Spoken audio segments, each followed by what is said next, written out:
On se retrouve pour le montage numéro 3 de la Shelby GT500 d'Altaïa.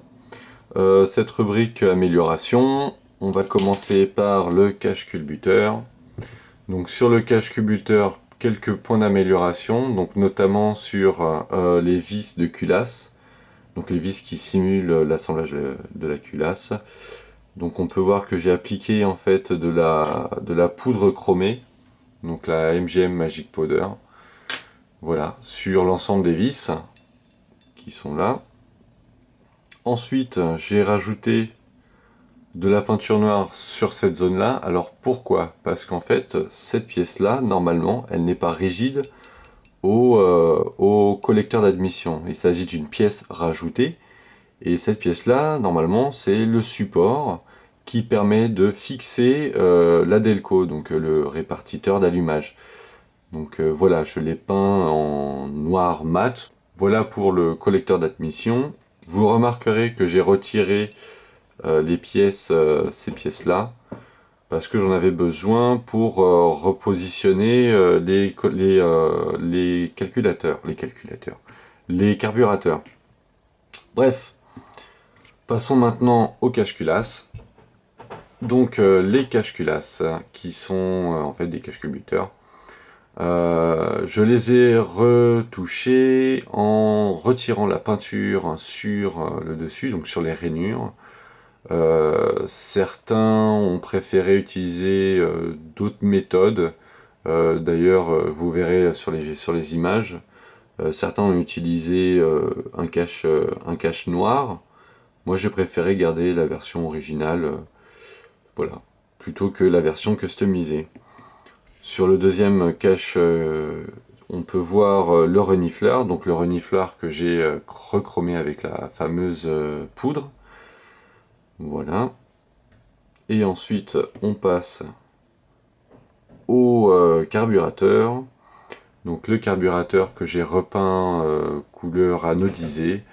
Donc pour moi, la peinture qui se rapproche le plus à cet aspect anodisé était la Tamiya PS52, donc la Champagne Gold Alu.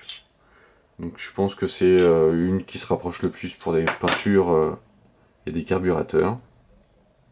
J'ai retouché un petit peu notamment les supports de carburateur en mettant un petit peu de poudre chromée. Voilà, donc le premier et le deuxième. Et ensuite on passe au filtre à air. Donc le filtre à air, on reconnaît le support de filtre à air que j'ai chromé sur les rainures, sur les extrémités. Et ensuite on passe de l'autre côté. Donc on peut voir les deux pistons de dépression qui sont peints de la couleur des carburateurs. J'ai mis en place pour simuler une petite durite qui communique entre les deux pistons de dépression, parce que ce sont en fait des carburateurs, d'une simulation de carburateur Olay 4160, qui sont en fait des carburateurs à dépression. Sur ces carburateurs-là, on a les deux pistons et ensuite une durite qui relie les deux. Voilà, donc un petit truc assez simple.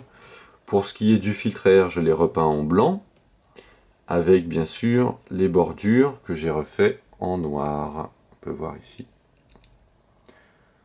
Voilà pour l'ensemble des pièces de montage du numéro 3, et on passe tout de suite à l'assemblage. Donc l'assemblage, donc pour les caches, on nous demande d'utiliser les vis M02. Donc on va mettre les vis M02.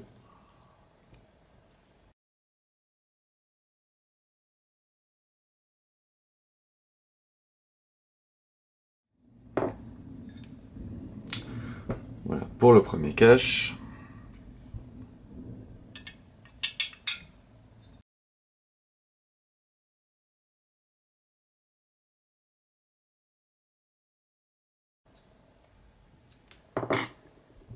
Et voilà.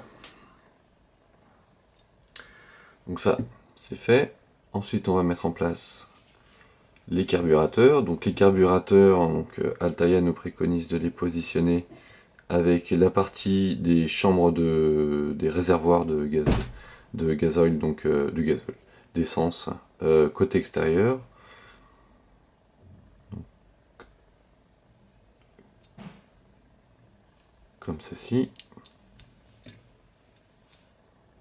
Voilà. Et ensuite, on met en place le filtre à air.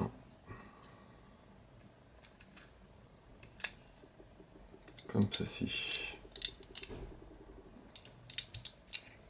Et on utilisera les vis PM01.